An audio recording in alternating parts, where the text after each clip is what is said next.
Bienvenue à la causerie de ce mardi matin avec nous sur ce plateau. Mathias Soussou, bonjour.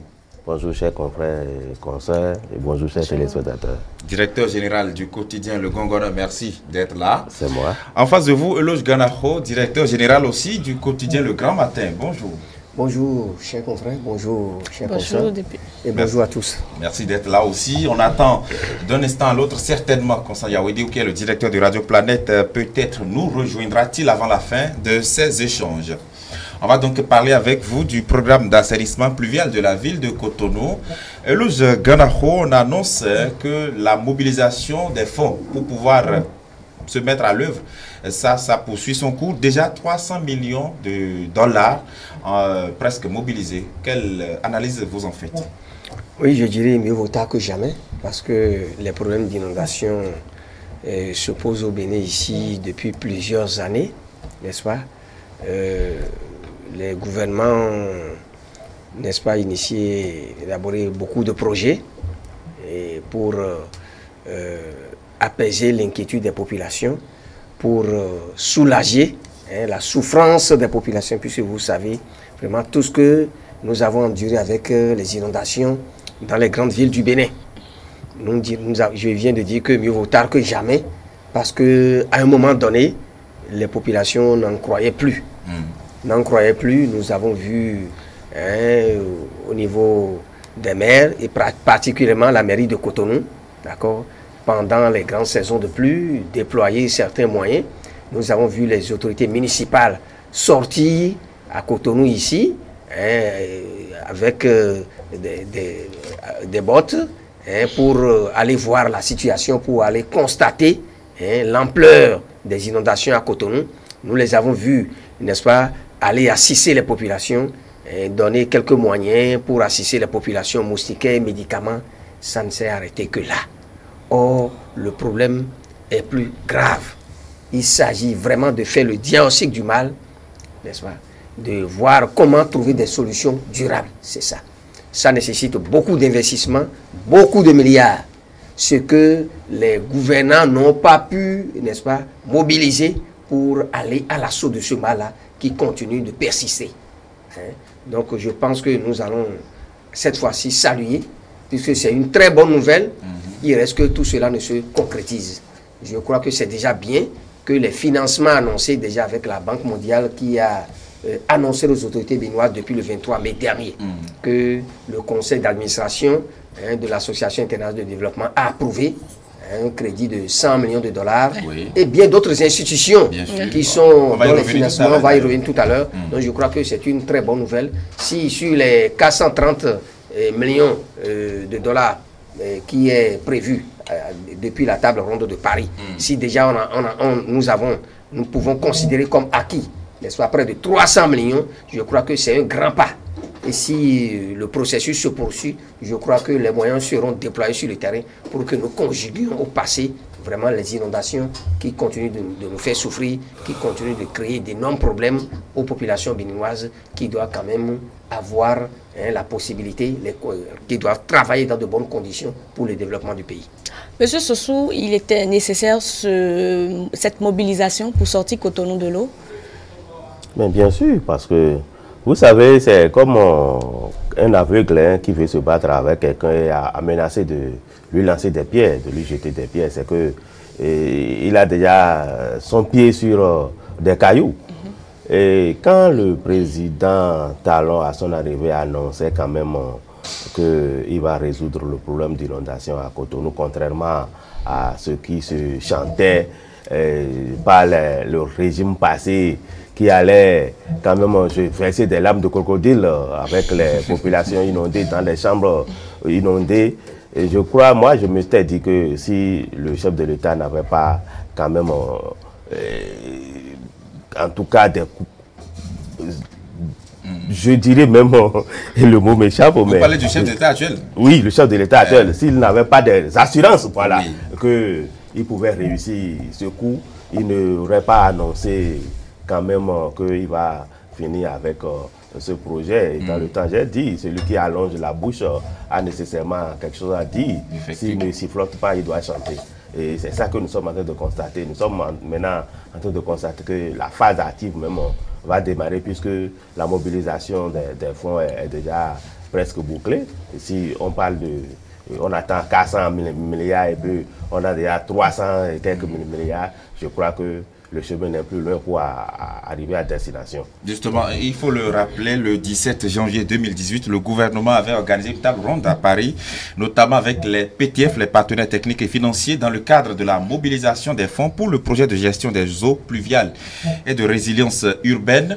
On a prévu au total 430 millions de dollars US et presque 300 millions de dollars mobilisés. Constant Yawedéou, bonjour, bienvenue. Bonjour, directeur de Radio Planète. Je l'annonçais tout à l'heure.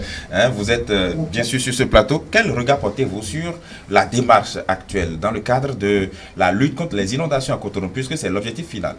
Oui, c'est qu'il faut remarquer que le problème des inondations, surtout à Cotonou, est un problème très fondamental et que la mairie, depuis le début de la décentralisation, a tenté a annoncé beaucoup de choses, mais on n'a pas vu grand chose.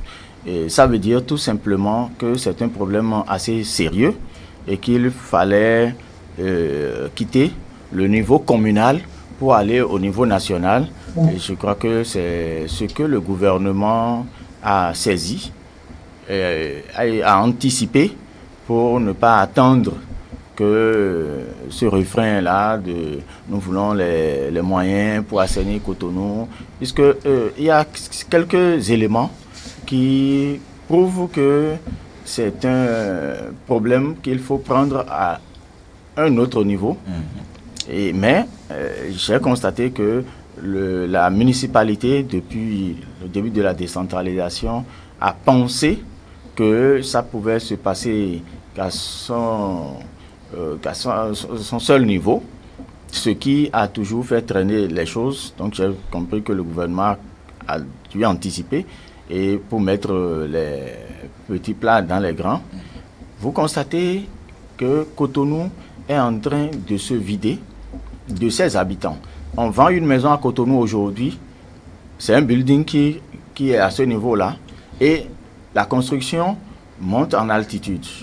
Donc Cotonou est en train de monter progressivement en altitude.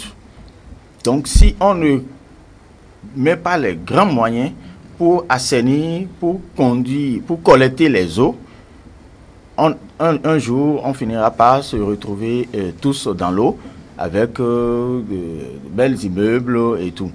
Donc, c'est pour ça que le problème de Cotonou n'est plus une affaire de la municipalité.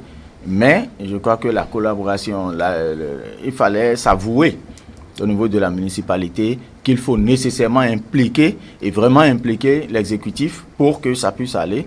Et je crois que tel qu'on le constate tous, le président en talon, quand il envisage et il est sûr de la finalité, il fonce. Donc je crois qu'il a bien vu et il a bien pris parce que Cotonou c'est la vitrine du Bénin après tout. Donc quand vous sortez, vous êtes quelqu'un, vous sortez et que vous revenez, vous vous dites quand est-ce que nous allons sortir de ceci. Donc il faut savoir dans quel secteur il faut mettre parce que c'est le secteur de la communication aussi. Donc quand la communication ne passe pas, on ne peut rien. Vous voyez, donc je crois que c'est bien vu, c'est bien fait et là où il faut féliciter, c'est que les fonds mobilisés ne sont pas envoyés parce que vous savez, la gestion d'un pays, c'est beaucoup de choses. Actuellement, vous lui posez la question, il va vous dire « Ah, il y a tel secteur aussi qui demande beaucoup d'argent en ce moment. » Mais comme il a dit, c'est là où je vais mettre, il a mis ça là et ça doit pouvoir donner les résultats. Donc avec ce qui se fait déjà sur le terrain en asphaltage et ce projet qui arrive, les deux se complètent. Parce que déjà, je me posais déjà la question. Les voies qui sont en train d'être construites, les pavés de l'asphaltage, vous rentrez dans Cotonou, vous voyez, je m'inquiétais un peu sur la profondeur de la canalisation. Je dis, mais est-ce que ça peut vraiment supporter les eaux que nous avons dans nos quartiers? Mais si ces eaux ne savent pas où aller, c'est là que ça reste et ça déborde sur les pavés. Donc si on doit pouvoir construire de gros collecteurs, je crois que ça se complète et c'est ça qui va donner encore de la valeur au résultat de l'asphaltage. Et justement, vous avez commencé par décliner les différents objectifs de ce projet. On parle entre autres de la gestion des eaux pluviales et de résilience urbaine et l'amélioration, bien évidemment, des conditions de vie de la population.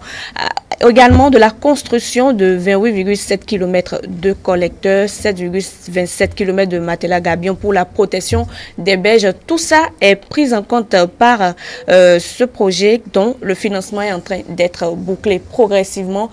Dites-nous, cette démarche, oui, qu'est-ce que ça pourrait changer à la longue à Cotonou? Ça pourrait changer, ça peut changer beaucoup de choses. Beaucoup de choses parce que vous savez, les infrastructures qui étaient installées, souvent, bon, c'est mal fait, très mal fait et très mal entretenu. D'accord? Les canaux, les exutoires naturels, les couloirs de circulation des eaux, tout ça, ce n'est pas fait dans les normes exigées. Et à cela s'ajoute le mauvais entretien de tout ce qu'on a installé dans le cadre des assainissements. On y met beaucoup d'argent, on investit beaucoup, mais le phénomène d'inondation persiste. Vous constatez qu'avec les caniveaux que nous avons, tous les bassins qui sont installés là, vous vous rendez compte qu'en grande saison de pluie, mais ça déborde et toutes les rues pratiquement sont inondées. Et quand c'est comme ça, c'est un véritable obstacle au développement. Parce que pendant que nous luttons, nous prenons le développement économique, il faut que nous mettions en place, nous construisions de bonnes routes, mais qui soient bien entretenues. Voyez-vous? Mais si nous savons qu'avec le niveau de la mer et le relief à Cotonou ici, tout ça, quand on met tout cela ensemble, ça pose un sérieux problème. Je crois qu'il nous revient de faire un bon diagnostic pour trouver la thérapie qu'il faut. Les gouvernements qui se sont succédés n'ont pas manqué de faire des efforts, mais c'est des efforts insuffisants. D'accord? On a mis beaucoup de moyens, mais les résultats sont médiocres. Parce que nous constatons que tout ce qui a été fait n'a pas fait reculer le phénomène d'inondation. Ça persiste avec acuité. Donc je pense que cette fois-ci, il y a de l'espoir, parce qu'il vaut mieux aller à petits pas, mais faire des travaux de qualité, mettre en place des infrastructures de qualité qui répondent aux normes. Parce que l'inondation d'autres États africains, d'autres nations africaines connaissent le même phénomène. D'accord? Mais ils sont en train de régler ça progressivement. Mais pourquoi au Bénin ici, malgré tout ce qu'on investit, le phénomène persiste? Ça veut dire qu'il faut faire un bon diagnostic et rechercher des solutions durables. Je crois qu'avec les investissements annoncés et la détermination de ce gouvernement, parce que je dis que lorsque on parle du social, c'est également ça. Oui. Il nous faut de l'eau potable. Il faut régler le problème de l'insécurité. Mais à côté également, il faut que nous puissions avoir de bonnes infrastructures routières. Et s'il y a des problèmes, nous puissions les régler. Et si tout ce que nous produisions, nous pourrions faire circuler ça entre la ville, les centres urbains et la campagne, sans difficulté, je crois que ça va contribuer au développement. Les financements annoncés, c'est déjà une très bonne nouvelle. Et je crois que les institutions comme la Banque islamique de développement, la BOAD, et la BOAD, la Banque africaine de développement, et bien d'autres institutions dont on attend les décisions, je crois que si tout cela est bouclé, tout cela se concrétise et je crois que nous avons des raisons d'espérer que sur le terrain, de bons travaux cette fois-ci seront faits. Tout ce qui a été fait par le passé sera amélioré.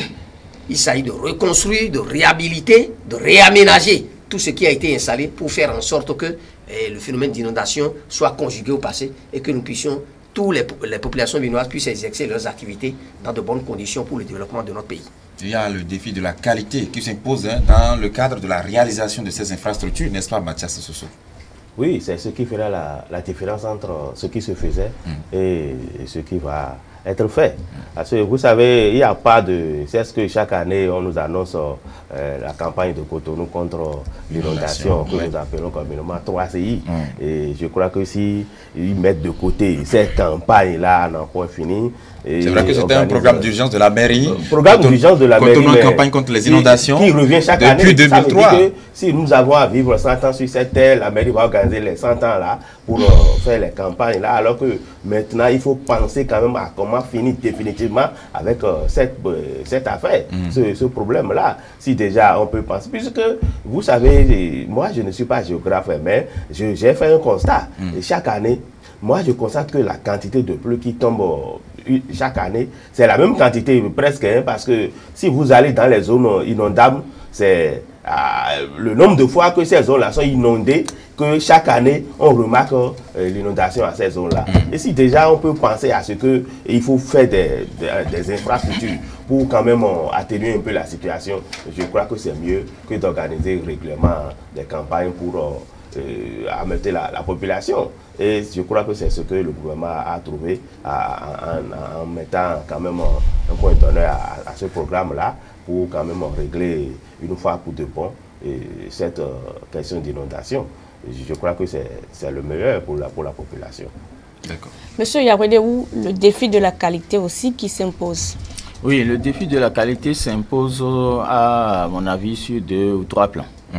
Le premier, c'est d'abord la confection de l'infrastructure, son adaptation à la situation.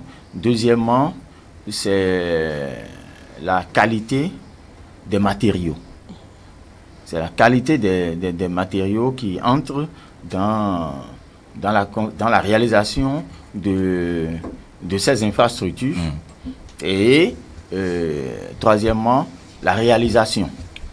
Bon, quand vous voyez des caniveaux et on met les dalles, et les dalles s'affaissent et tout, alors que ça devrait déborder pour que les dalles posent, et c'est une affaire de métrage. C'est tout comme si il n'y avait pas de suivi, que les techniciens qui devraient suivre les travaux lors de leur réalisation, parce que quand vous faites le béton, c'est pas facile de casser et de reprendre.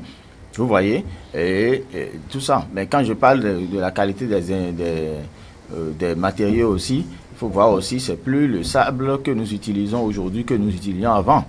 La qualité, on entend souvent le contrôle de qualité, des problèmes qui se posent à ce niveau, où les gens ne font pas bien les dosages, au niveau des ciments, au niveau des fers, et tout ça là sont à contrôler.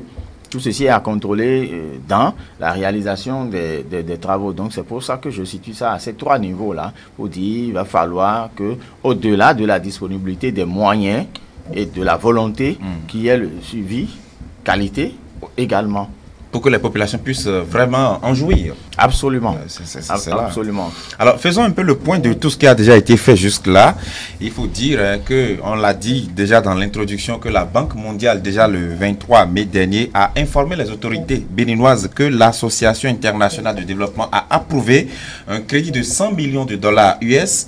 Et en dehors de ça, la Banque ouest-africaine de développement avait déjà débloqué 30 millions de dollars US. La Banque européenne d'investissement, 50 millions de dollars. La Banque africaine à hauteur de 50 millions d'unités de compte, sans oublier maintenant les 100 millions de dollars que j'ai rappelé à l'entame. Ça fait autant d'argent. Elos Ganaho, dans la mobilisation des fonds, on fait beaucoup d'efforts? Nous faisons beaucoup d'efforts parce que lorsque vous avez un gouvernement, n'est-ce pas? Un gouvernement qui initie des réformes pertinentes. Parce que toute la question est là. Voilà. Il ne s'agit pas de polémiquer. Mais vous devez pouvoir, n'est-ce pas, convaincre les partenaires au développement. N'est-ce pas? Les pays, les nations avec lesquelles le Bénin a une coopération depuis longtemps, vous devez pouvoir les convaincre que tout ce qui a été fait, vous êtes dans la logique d'une continuité et surtout d'une amélioration, d'accord, de tout ce qui a été investi et de toutes les réalisations qui ont été faites au Bénin par le passé. C'est surtout ça. Donc, vous avez vu le gouvernement du président Talon, n'est-ce pas? Les réformes initiées c'est vrai, ça fait grincer des dents, mais ce n'est pas dans l'immédiat, dans les semaines qui suivent, dans les mois qui suivent l'initiation de ces réformes-là. Ce n'est pas dans les mois qui suivent que nous allons, n'est-ce pas, jouir des fruits. C'est toujours difficile.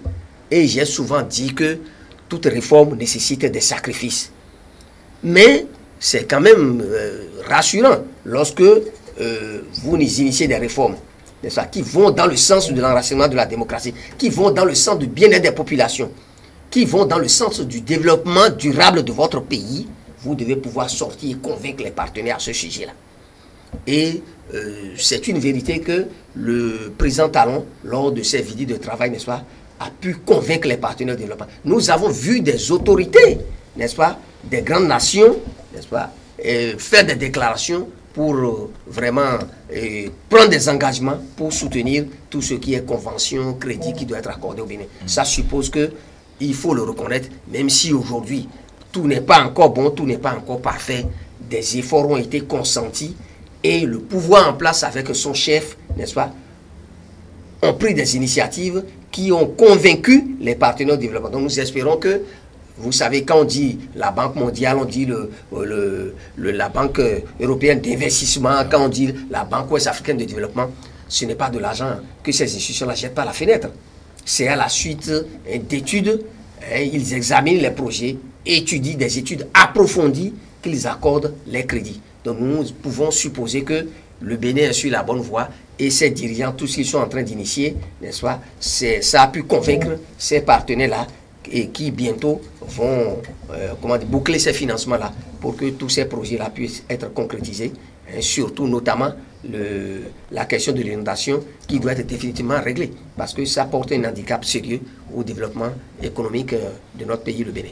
Et justement, M. Sossou, qu'est-ce qui a pu convaincre ces PTF pour qu'ils accompagnent ce projet cher au gouvernement? C'est le sérieux que le gouvernement actuel met dans la gestion des biens publics. Je ne veux pas quand même dérober à la question, comme quoi le gouvernement actuel met les bouchées doubles pour quand même montrer aux partenaires qu'il y a un certain sérieux qui se fait au niveau de la gestion des affaires de l'État. Pas plus tard que, je crois, la semaine, ou bien, en tout cas c'est dans ce mois quand même que le ministre des Finances a été auréolé à l'international. Je crois que c'est des signes quand même qui montrent aux partenaires et aujourd'hui le Bénin inspire confiance quand même au niveau de ses partenaires techniques et financiers. Et pourquoi pas le sérieux qu'on met dans la gestion, dans la réalisation des projets, ça doit quand même montrer aux partenaires qu'il y a un autre régime qui est venu pour faire la concrétisation même de ces idées. Et pas pour quand même chanter à la télé ou à la radio qu'on est en train de faire quelque chose qu'on ne remarque pas sur le terrain. Tout ce qui se fait aujourd'hui, c'est perceptible.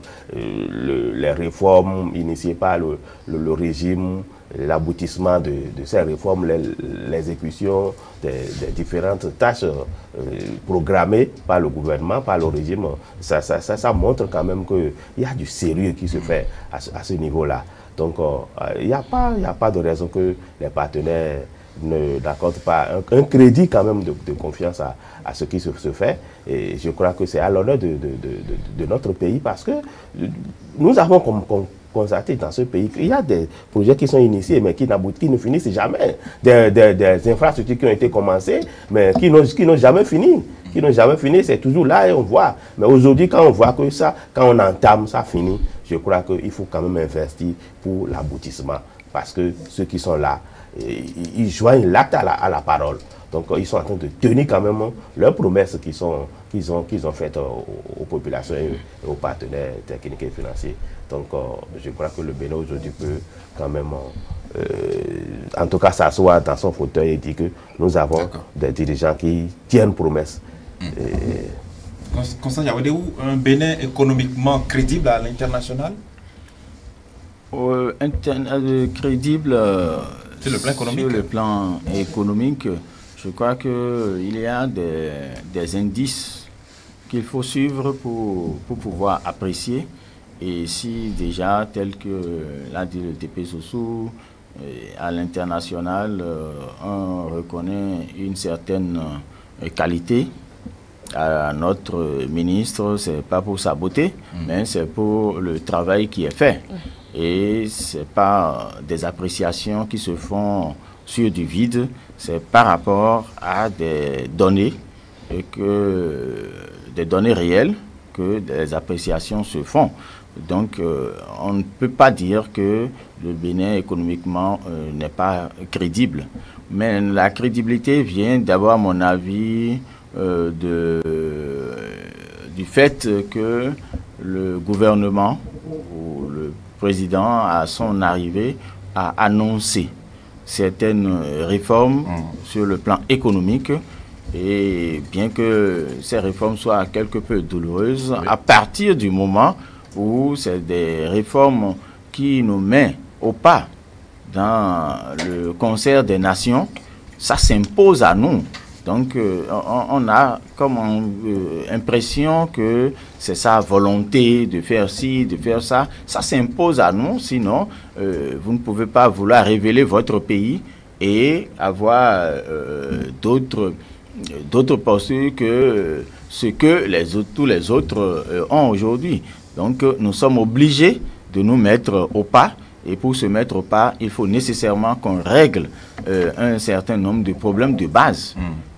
Un certain nombre de problèmes de base. Je crois que c'est ça qui est en train d'être fait.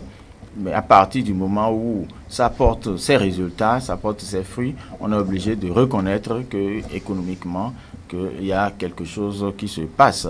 Vous voyez des indices comme la lutte contre la corruption, où aujourd'hui on réclame 23 000 francs, 40 000 francs à des gens qui n'en ont pas droit. C'est comme le disait mon père, on ne doit jamais à l'État. L'État peut vous devoir, mais vous n'avez pas le droit de devoir à l'État. Oui, dans 1000 ans, ce sera réclamé à votre progéniture, parce que c'est exactement ça. Donc, à partir du moment où l'assainissement est en train de se faire à ce niveau-là, on est obligé d'espérer que plus tard, les choses iraient mieux. Et je crois que c'est dans l'optique là que le président même demande qu'on souffre un peu et que bientôt les choses vont se corriger. Et ça corrige aussi nos comportements. Parce que c'est ça aussi, quand le peu que vous avez vous dilapidez, vous vous trouvez pauvre, alors que vous êtes au fond riche. Ce n'est que dans l'organisation votre organisation, que vous vous comportez un peu de façon désordonnée. Donc je crois que tout ça, depuis la base jusqu'au sommet, finira par révéler au finish que ça a été une bonne démarche pour la prospérité de notre économie. Très bien. Et Euloghe Ganaho, la même question. Quelles peuvent être effectivement ces réformes-là de façon concrète qui puissent convaincre ces investisseurs? Puisque quand on parle de banque mondiale, banque européenne d'investissement, ils ne donnent pas leur argent à n'importe qui. Il faudra vraiment se montrer convaincant et crédible à leurs yeux. Oui, vous savez que ces institutions internationales-là ne viennent pas investir dans les pays où il y a violation en permanence des droits de l'homme, où il y a mauvaise gouvernance. Je ne crois pas. Le Bénin n'est pas une exception. Il y a beaucoup d'autres pays qui ont pu bénéficier des avantages, des investissements de ces institutions internationales, de ces crédits-là. Donc, c'est étonnant qu'un pays comme le Bénin, votre pays, n'est-ce pas, vos dirigeants, votre manière de gérer, avec tout cela, on vous jette des lauriers, on vous apprécie, et que vous ne soyez pas content, et qu'il y ait des compatriotes qui disent jamais, mais est-ce que tout cela, on dit le Bénin est classé au niveau de l'UOMA, deuxième en matière, dans le secteur agricole, ceci, cela, mais est-ce que le panier de la ménagère, qu'est-ce qui a changé? Est-ce que nous mangeons ceci, cela? Non, ce n'est pas ça. C'est parce qu'on dit que vous êtes classé deuxième, que le lendemain, ou bien les semaines qui suivent là, immédiatement, il faut que tout le monde ait beaucoup d'argent, beaucoup d'emplois, et que tout le monde mange à sa faim. N'est-ce pas? C'est sur la base de certains indices.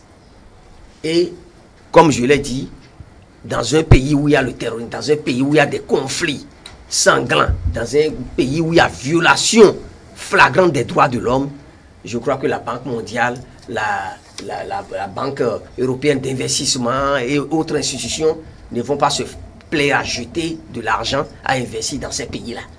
Donc la situation n'est pas aussi criarde au Bénin. Nous ne dirons pas qu'ici, nous vivons dans une situation dramatique. C'est vrai qu'au plan économique, c'est progressivement. Nous continuons de traîner des difficultés, des insuffisances. Et je dis, nous n'allons pas attribuer la responsabilité uniquement à ceux qui gouvernent aujourd'hui. Ceux qui sont là aujourd'hui, ils font des efforts. Ce n'est pas encore totalement bon. Nous avons des choses à leur reprocher. Mais soyons quand même un peu tolérants et reconnaissons que nous traînions nos problèmes économiques depuis les années 1960. Et comme nous disons que l'État est une continuité, tout ce que les autres gouvernements ont pu faire, d'accord, et qui est bon, reconnaissons ça. Reconnaissons également leurs limites, les insuffisances. Et ceux qui sont là aujourd'hui, comprenons qu'ils ne pourront pas faire déplacer la montagne et faire des exploits en 1 an, en 2 ans. Le gouvernement du président Patrice Talon fera ce qu'il peut, mais il faut que ceux qui sont là, nous leur disons, faites davantage d'efforts. Ce que vous avez fait, ce n'est pas mal, mais continuez, ce n'est pas encore suffisant, puisque nous ne sentons pas encore ça. Donc nous devons être heureux qu'on nous donne des lauriers, qu'on nous jette des fleurs, qu'on dise que, en matière agricole. Mais j'ai dit, mais il y a des décennies, le Bénin était premier producteur du palmier à huile. Vous le savez, en Afrique de l'Ouest. Aujourd'hui, nous en sommes où? Donc, si nous-mêmes, nous reconnaissons qu'il faut diversifier les cultures, n'est-ce pas? Il ne faut pas se contenter du coton, ceci, cela. Mais à côté, il y a le maïs, il y a l'arachide, il y a l'anacarde et bien d'autres produits vivriers. Il faut promouvoir ces cultures-là, n'est-ce pas? Diversifier ces cultures-là et faire en sorte que ce que nous produisions soit de bonne qualité. Je crois que si nous faisons cet effort et que s'il y a des réformes qui vont dans ce sens-là et qui sont très appréciées au plan international, reconnaissons les efforts qui sont faits par le gouvernement qui est là et demandons-leur d'aller plus loin, de faire beaucoup plus pour que nous puissions vivre mieux au Bénin. C'est heureux, M. Sossou, qu'on soit en train de boucler le financement pour la gestion des inondations à Cotonou. Aujourd'hui, qu'est-ce qu'on pourrait espérer? Quelles sont les perspectives? Est-ce que nous allons encore réfléchir sur les perspectives? Si on boucle le financement sur les inondations à Cotonou, c'est que les travaux vont se réaliser et on ne va plus pleurer à chaudes larmes à une petite pluie, après une petite pluie, où les gens se réveillent en jetant les pieds sur le sol, c'est dans l'eau. Il n'y aura plus ça pratiquement. C'est vrai que beaucoup de gens attendent vraiment de constater ça. Hein? Non, mais ils attendent de constater ça, mais cela ne veut pas dire qu'ils ne vont plus vivre les problèmes qu'ils vivent dans leur maison. Parce que pour construire une maison, il faut un plan. Il faut un plan. Et si vous ne respectez pas les plans, l'assainissement peut être fait, mais si vous vous retournez dans un trou, vous allez toujours recevoir l'eau. Donc il ne faut pas attendre que le gouvernement fasse tout à leur place. Le gouvernement va faire ce qu'il va faire, mais le gros lot leur revient chez eux, en tout cas dans leur plan de construction.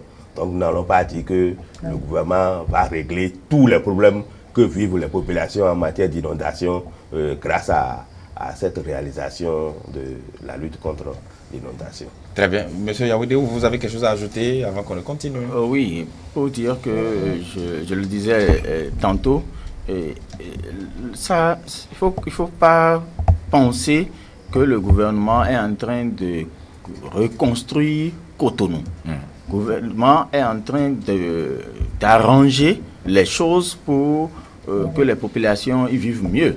Sinon, on sera obligé de déplacer tout le monde, d'imposer un plan et de reprendre la construction de Cotonou. Donc, ce n'est pas parce qu'on entend beaucoup de milliards, on entend beaucoup de réalisations qu'on va penser que tout à l'heure seulement dans 1 an, plus personne ne va passer encore dans l'eau. Ce n'est pas exactement ça. Donc, nous sommes dans le processus Cotonou. Paris ne s'est pas construit en un jour, on a souvent l'habitude de le dire. Et l'autre chose, c'est que en réalisant ces infrastructures, c'est qu'on est en train de collecter les eaux qui nous embêtent et que nous devons les drainer vers les bassins. Ça veut dire qu'il nous faut également, le travail n'est pas terminé, il faut penser au drainage du lac, du fleuve et tout ça pour pouvoir récupérer l'eau. Il faut aussi penser à des réserves bon, j'ai souvent, quand je passe à Godomé, je vois l'eau qui est là et tout, je me dis, mais est-ce que on ne peut pas, le gouvernement ne peut pas négocier et récupérer ça comme réserve, concure, et que on voit même avec il y a des Chinois qui ont souvent ces beaux projets, on peut exploiter ça d'une autre manière, on exploite la surface, mais le bas nous permet de récupérer les eaux de Agla qui sont en train de se déverser aujourd'hui sur Cocotomé et Cococodi et Révier et autres. Parce que le problème est en train d'être réglé ici, mais ça crée encore d'autres problèmes. Donc, c'est pour dire que ce n'est pas terminé. Ce n'est pas parce qu'on a 400 milliards que le problème d'inondation est terminé. C'est un processus et c'est un pas. Et nous allons souhaiter que le gouvernement réussisse à gagner la confiance des bailleurs de fonds et davantage pour pouvoir poursuivre.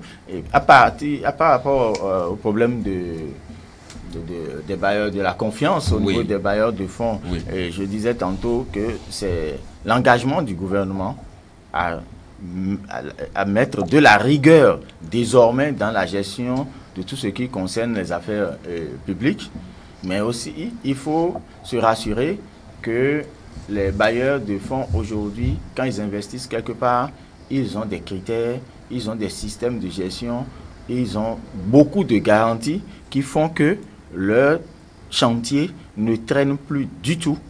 Ils mettent la pression qu'il faut, sur la rigueur qu'il faut, sur les entrepreneurs et sur la conduite des travaux. Donc quand on dit la Banque mondiale aujourd'hui, quand on dit Banque européenne d'investissement et tout, ils ont déjà subi ce que nous sommes en train de craindre. Ils ont subi ça pendant des années, si bien qu'aujourd'hui c'est avec une certaine rigueur qu'ils travaillent sur le terrain. Ils ne font plus de l'à peu près. C'est pour ça que leur chantier reste pratiquement dans les délais prévus. Très bien. On va évoluer dans les échanges de ce matin avec le projet de reconstitution des actes de naissance sans souche qui est donc un débouché du programme RAVIP, le recensement administratif à vocation d'identification de la population. Du 2 au 17 juillet prochain, les populations et les citoyens qui ont d'actes de naissance mais sans souche ont la possibilité d'aller se faire enregistrer, ceux-là qui avaient déjà été enregistrés dans le cadre du RAVIP. Mathias Sossou, est-ce qu'on peut dire que l'État est en train de se soucier de plus en plus de l'état civil? La question me paraît un peu banale, mais ça a une certaine profondeur. Oui. Se soucier de l'état civil, de la population, c'est petit. Ce n'est pas la taille même de ce qu'on doit exprimer, parce que c'est désormais une question de préoccupation pour le gouvernement. Il y a de grandes personnes même qui n'ont pas date de naissance. Il y en a qui vont à l'examen juste avec un papier d'inscription au registre de naissance, et c'est après qu'on leur délivre ces actes-là. Je crois que c'est désormais une question du gouvernement, une affaire plutôt du gouvernement qui priorise la délivrance des actes de naissance. Parce que c'est depuis que le gouvernement est arrivé, les actes qui sont en train de poser, il y avait déjà le RAVEC qui était en train de délivrer, mais à un moment donné ça a été stoppé. Si bien que quand on te délivre le RAVEC là, vous allez au tribunal, on annule ça. Et puis c'est un éternel recommencement. Si déjà avec le RAVIP, les enregistrements du RAVIP, on peut permettre quand même cette délivrance-là, je crois que c'est le meilleur de la population, parce que le peuple n'attend pas mieux que ça. Quelqu'un qui est né, il n'a pas, au moment où il naissait, il n'avait pas la possibilité de se déclarer. Mais il se fait qu'à un moment donné où il doit utiliser ce papier-là, et il n'en a pas, et il doit se présenter devant les juridictions, devant les instances qui doivent le lui délivrer. Mais c'est avec difficulté. Il y a des gens qui ont même plus de 50 à 60 ans qui n'ont pas date de naissance aujourd'hui. Ils sont nombreux dans les villages. Si déjà avec le RAVIP, on peut quand même leur permettre d'avoir ce papier-là qui leur permet de se réclamer citoyen du pays, je crois que ce serait pour leur bonheur. Alors, ce programme d'épée Gandaro, il vient à point nommé? Oui, ce programme vient à point nommé parce que pendant longtemps, on a envisagé toute forme de services, d'opérations pour pouvoir aider les populations, mais ça n'a été jamais concrétisé. Moi, je pense que lorsqu'on a commencé par parler du RAVIP ici, certains étaient réticents, certains étaient très douteux, certains ont eu une très mauvaise intention sur cette opération-là et pensaient que c'est plus politique, c'est à visée politique et électoraliste. On pensait que ça doit aboutir à la fraude aux élections, ceci, cela. Mais quand ça a commencé, vous avez constaté que même les plus endurcis, les opposants irréductibles, nous les avons vus aller dans les longues files, les rangs pour aller se faire enregistrer. Dans le cas du RAVIP, ceux-là qui sont venus devant les caméras faire des déclarations pour dire mais voilà encore une initiative de plus, on parle ici de la liste électorale permanente, l'EPI, mais quelle est cette affaire de RAVIP là, ceci, cela, soyez vigilants, ça c'est pour la fraude. Mais écoutez, tous ceux-là qui ont fait ces déclarations-là, nous les avons vus. Ça c'est le constat, les populations les ont vus aller, ils sont même parfois les premiers à aller se faire enregistrer. Ça veut dire que s'ils étaient conscients et convaincus que c'est une mauvaise chose, que le but n'était pas d'aider les populations, ils n'allaient pas être les premiers à aller se faire enregistrer. Donc je le dis pour vous dire que la réalité est que pendant des années, nous souffrons comme le DP Sossou vient de le dire tout à l'heure, les citoyens qui ont des difficultés au niveau de l'administration pour aller remplir certaines formalités au niveau de l'administration. Les citoyens qui ont des problèmes au niveau des banques pour les services, au niveau des banques ont d'énormes difficultés. Et dans la vie courante, même au niveau du secteur de l'éducation, il a dit tout à l'heure, pour aller aux examens et pour certaines questions au niveau des écoles, tout ça là, les élèves, les étudiants qui ont des difficultés. Je pense que c'est arrivé à point nommé parce que ce gouvernement qui dit, écoutez, je crée des conditions de facilité pour que les citoyens, au lieu de passer par la voie judiciaire devant les tribunaux, c'est un processus très long et compliqué, je rends la situation facile. C'est en réalité une opération d'enregistrement dérogatoire à l'état civil qui est issue de cette du RAVIP, recensement administratif à qui vocation autorise, de la n'est-ce pas, la reconstruction des actes de naissance. Que certains ont abandonné ça carrément, les souches qui sont détruites, altérées, qui n'existent même pas. Certains n'ont même pas du tout ces pièces-là. Comment voulez-vous que ceux-là puissent remplir des formulaires? S'ils doivent voyager même, quitter le pays, aller à l'extérieur, ça pose beaucoup de problèmes. Ça, il ne faut pas nécessairement penser que c'est les intellectuels, c'est les plus instruits, ou qui sont cadres, qui sont fonctionnaires, qui voyagent. Même les paysans, même les commerçants, même dans le marché, un simple marchand, n'est-ce pas? Une femme de rue qui vend dans la rue peut voyager. Mais si elle n'a pas la possibilité de faire établir son passeport, comment peut-elle voyager? Comment peut-il voyager si un citoyen ne remplit pas ces conditions-là?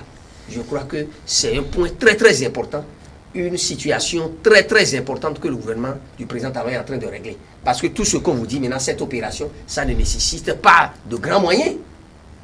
Les populations n'ont pas besoin d'aller payer de l'argent, d'investir beaucoup d'argent pour se faire. Ceux qui sont dans la situation, il suffit qu'ils produisent leur acte de naissance, une copie de tout ce qu'on leur demande, c'est leur disponibilité. Leur disponibilité au récépissé du RAVIP et c'est réglé. Donc je crois que le gouvernement est en train de poser un acte très important.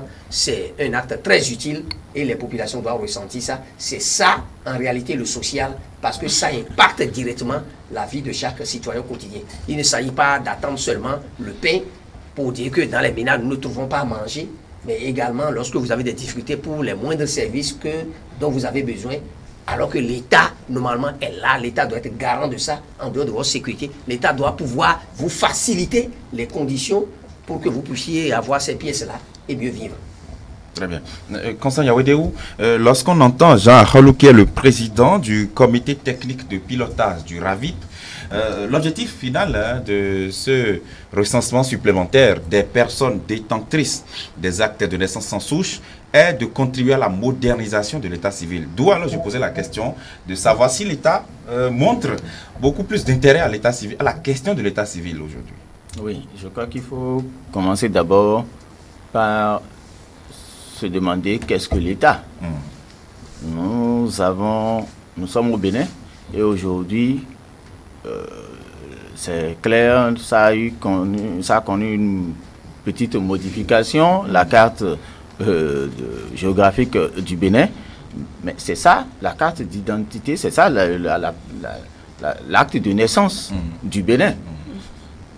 Et quand le pays existe, il y a les habitants qui sont dedans, qui se reconnaissent de ce pays-là.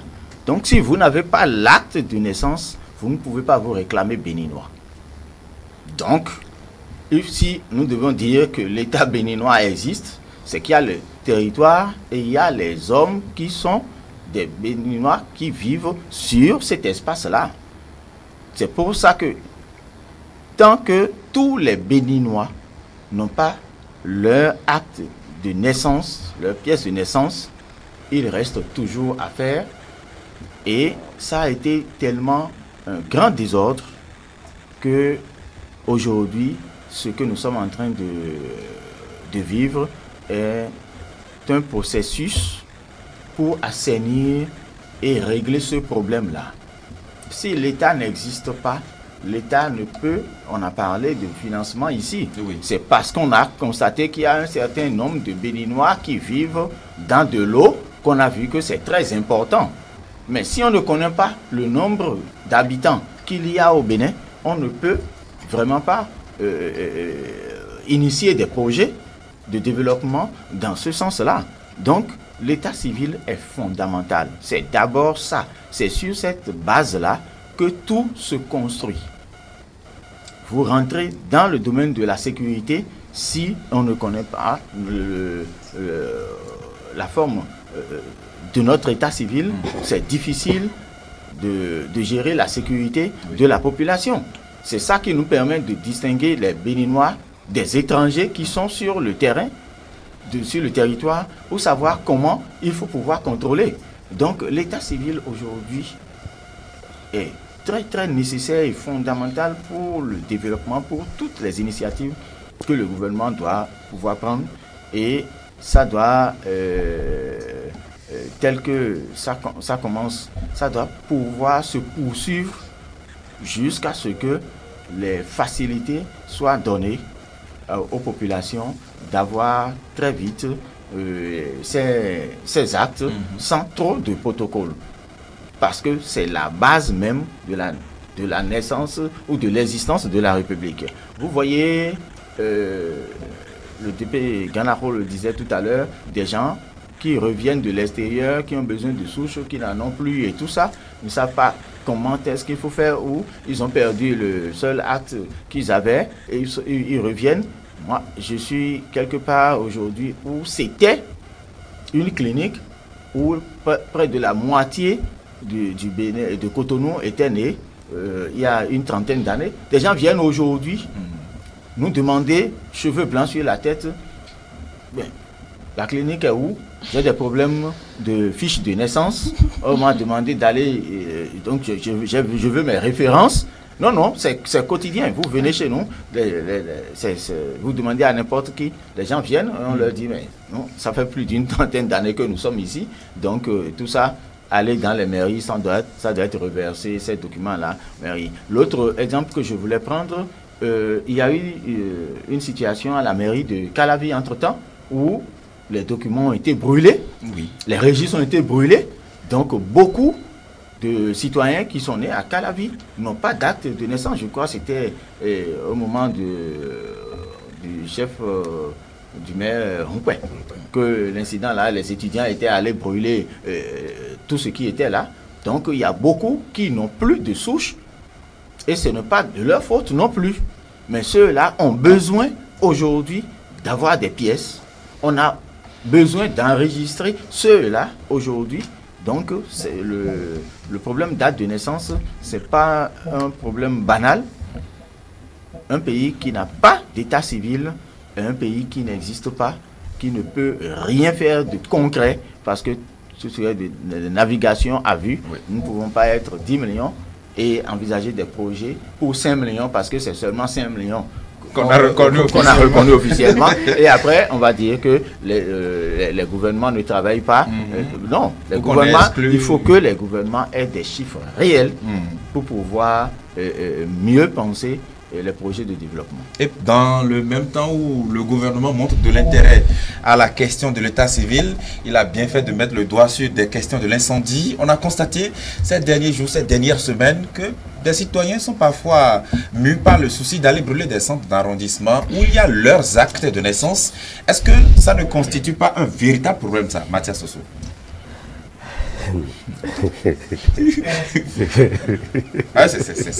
C'est une grosse question. Quand j'ai lu sur les réseaux sociaux qu'on a brûlé un arrondissement, j'ai ri. Et ceux qui ont brûlé, peut-être, ne sentent pas le mal qu'ils se sont fait. Parce qu'eux-mêmes, ils ont leur souche là, dans ces mairies, dans ces arrondissements. Et lorsqu'ils vont vouloir se faire établir une carte d'identité nationale, on va leur demander d'aller chercher la souche. Ils vont commencer par tourner en rond. Ce n'est pas aux pays qui sont en train de faire du mal.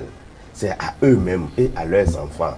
Parce que même nous qui sommes ici, nous pouvons un jour aller chercher nos souches et nous n'allons pas retrouver. Oui, et nous serons obligés d'être soumis à des conditions où il faut aller tout le temps au tribunal pour aller faire les audiences, tout ça là. Mais pourquoi, à cause en tout cas d'un petit problème, quelqu'un va se lever et aller brûler quand même un lieu public où il est censé garder toutes les archives même de cette région. Ce n'est même pas pour une autre région qu'ils sont allés brûler, c'est pour eux-mêmes. Bon, c'est comme si, bon, je ne comprends pas, je ne peux pas me l'expliquer, c'est pourquoi à l'entame de la réponse, j'ai commencé par sourire, parce que je ne peux pas volontairement me faire du mal en disant que je suis fâché contre l'autre personne. Et c'est moi que je me punis en disant que je suis fâché contre l'autre. C'est inexplicable. Je ne me l'explique pas.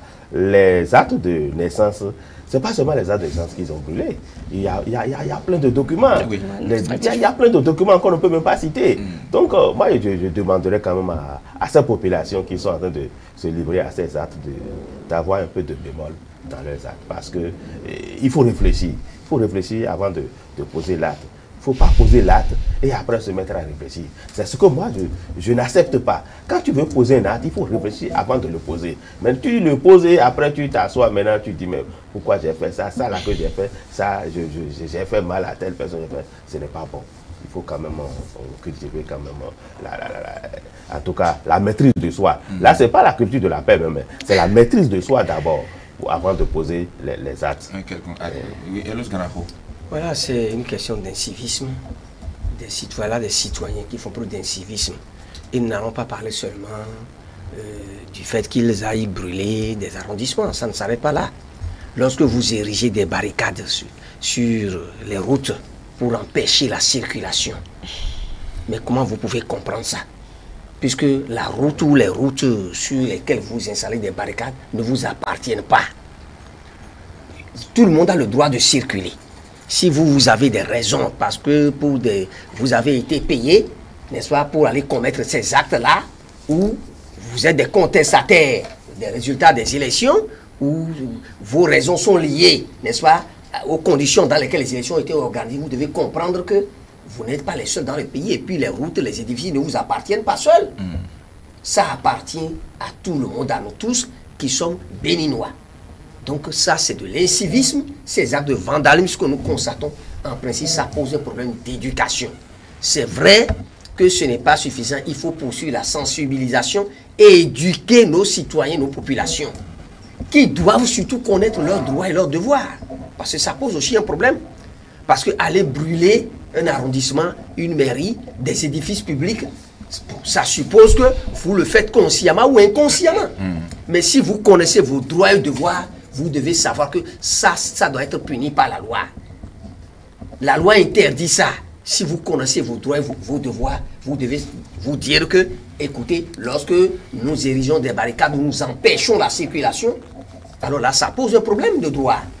Donc, nous devons poursuivre la sensibilisation et l'éducation de nos populations, mais il faut que l'État également, n'est-ce pas, impose son autorité. Lorsque des délinquants, des gens qui ont été payés vont poser ces actes-là, je crois qu'il faut situer les responsabilités, punir les auteurs de ces actes-là et les commanditaires, rechercher les commanditaires et les punir. Puisqu'on parle de la question de l'état civil, on peut régler les problèmes. Parce que vous voyez également dans les universités, ce n'est pas seulement les arrondissements. vous voyez les étudiants à un moment donné brûler des amphis, brûler des bibliothèques. Alors là, ça pose également des problèmes. Si nous allons revenir. Nous avons des inquiétudes pour les arrondissements, mais également dans les universités et ailleurs, lorsqu'on met feu aux amphis, aux laboratoires et aux bibliothèques, ça pose des problèmes. Ça pose des problèmes d'archivage parfois. Ouais. D'archivage. On va revenir à l'état civil très rapidement et Constant Yawede, vous allez lancer un appel à la population puisque l'opération démarre le 2 juillet et prend fin le 17. C'est dire qu'il faut rester dans ce délai-là. Quel est votre message à l'endroit de la population? Oui, le message est simple. Il n'y a personne qui n'ait besoin de son acte de naissance, même la vendeuse au village qui doit avoir à prendre des crédits dans des structures de microfinance, qui n'a pas date de naissance aujourd'hui, ne peut pas se faire passer même 5 000 francs parce qu'elle n'existe pas. Donc l'acte de naissance, c'est indispensable pour tout le monde. Les enfants qui doivent aller à l'école, les enfants qui doivent aller en apprentissage, parce qu'aujourd'hui l'apprentissage, l'État intervient et vous avez votre diplôme, l'État contrôle, et si vous n'avez pas d'acte de naissance, vous ne pouvez même pas avoir un diplôme de mécanicien ou de couturière, ni de coiffeuse aujourd'hui. Donc que tous ceux qui n'ont pas leur souche de naissance sacrifient un tout petit peu de leur temps pour devenir des Béninois et des Béninoises. Merci Constant Yawede, merci également au DP Mathias Sossou, sans oublier DP Gandaro. Loge, vous étiez avec nous sur ce plateau dans la causerie débat de ce matin. Et donc c'est fini pour cette rubrique.